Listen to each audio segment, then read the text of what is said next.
Good morning, everyone. Jim Clark here at the Synchronicity Sanctuary in Central Virginia to share a contemplative focus with you today. And the focus that I have for sharing today is eternity is found in every moment. When you're truly aware, you realize that only consciousness exists. And as that consciousness, you are eternally alive. Eternity isn't somewhere in the distant future. It's made up of the present moment. You can only be fully conscious right here, right now, not in yesterday or tomorrow, which exist only as thoughts within the mind. The primary intention in consciousness is to fully be itself. This is what's unfolding in the human experience. We begin the human experience by forgetting who we are. We become mesmerized and identified with ourselves as an individual human being separate from everything else. So, this is our human experience until we evolve to the point where we begin to meditate. And meditation is by its very nature going beyond the mind. The mind that keeps telling us that we are only human and that we have a temporary existence and so forth and so on. But eternity, that's for something after we die. And it's not something that's happening here and now. But it really is. It's happening simultaneous to the temporary experience of this human experience that we're having. Our egos and our bodies will die. There's nothing eternal about them. We use them for our journey. They're appropriate for us and the experiences that we need to have in our evolutionary process. And yet, simultaneous to that, consciousness can only ever be itself. And we are that consciousness. So our truth is never gone. It's never not present. We just fail to be aware of this until we evolve to the point where that awareness begins to be a constant in our experience. And as a long-term meditator, most people who meditate on a constant basis and have practiced for years have this awareness in them, and they experience their eternity, if you will, their truth, simultaneous to the illusion of their ego. The ego then serves the purpose of consciousness fully being itself fully. And it grows in this until total illumination has happened and your journey is complete. So, and this can be many lifetimes or just a few, depending on where you are in your journey.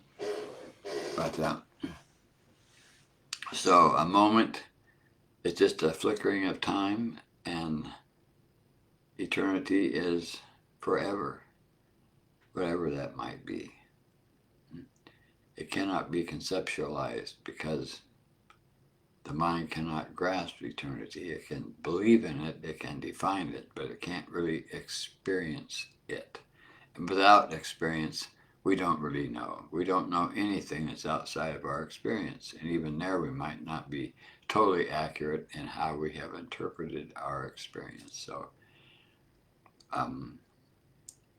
believing in this or believing in that is not subject to validation from the core of our being, but from the core of our being, which our awareness grows in relation to the power of our being as our as the negative polarity of our becoming begins to be overwhelmed by the positive polarity of our being. We have a constant awareness of ourselves as source at some level. But whatever level that might be, if you're the one that has grown through your ego to that point, it's an awareness, and it's a great awareness, and it's so blissful compared to not being aware. Because when you're not aware, when you don't have that vibration echoing through your every moment of your existence as a human being, then fear is the only thing you know. Fear is dominant, and fear controls you. Look at the world today. It's so full of fear right now that it's going nuts, and which is a prelude to something else coming. We don't. I'm not going to go into that, but it's not a bad sign. It's just a sign of consciousness evolving itself on a big scale, like the whole world. So it's time for people to come to uh, an awareness that whether they want it or not, and it'll happen. And once it does happen, the fear is blown away by awareness and the bliss that comes with it. So, in my own experience, I had an awakening experience that, of course, I didn't make that experience. I wasn't even meditating when I had my awakening experience, which is a testimony that I'm not new to this. I've done this before. So anyway, in that experience, I went from being an ego to going beyond the ego and then to subtler dimensions and then back into my ego. So there I had, you might say, a short story that contained all that is in our human journey, spiritually speaking, in a sequence of experience that I have carried with me even to this day. And now, after being here at Synchronicity for 35 years or so, that awareness is certainly ingrained in every moment of my existence. And it's what happens when anybody starts to meditate. Relative to where they were before meditation, it will always grow your state of being, and you will always have a more blissful experience as a consequence of your practice and your dedication to the truth of who you are. It's not to be better, it's not to be worse, it's not to get a job. The only point in it is to grow in your awareness. So you can find eternity in every moment of your life. It's here, it's there, but in all the challenges that you may encounter in life, if you have that awareness, it's alive and it's present within you, then the challenges that come, and there will be challenges, there's always challenges. What's the point of living if you don't have challenges? Dealing with them is so much easier because you don't take them as with such seriousness as you once did. To me, there is no such thing as death. That's an egocentric perspective, and it's true for the ego. The ego will die, as the body will die. But we go on. Once we're through with this human experience, we will move on to whatever experience we need to have next. Doesn't mean the journey's over. It might, but probably not. And what that means could be different for everybody. So I don't even worry about trying to speculate on that.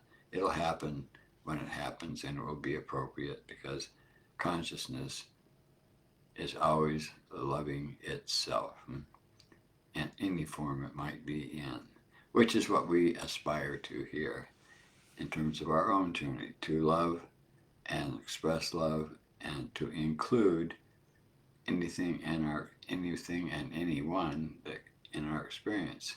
It doesn't dictate what we do. If somebody wants something from us that we can't give them, then we simply don't.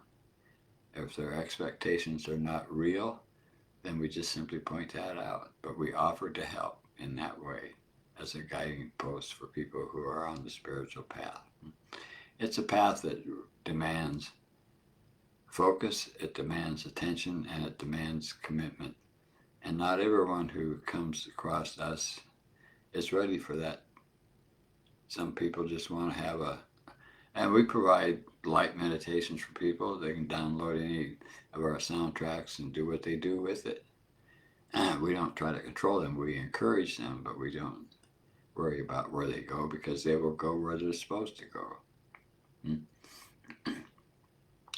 People talk about having choice, and it's a big issue in this country right now. But the truth is, we don't have much choice at all. Every experience that unfolds in our life unfolds because it's supposed to.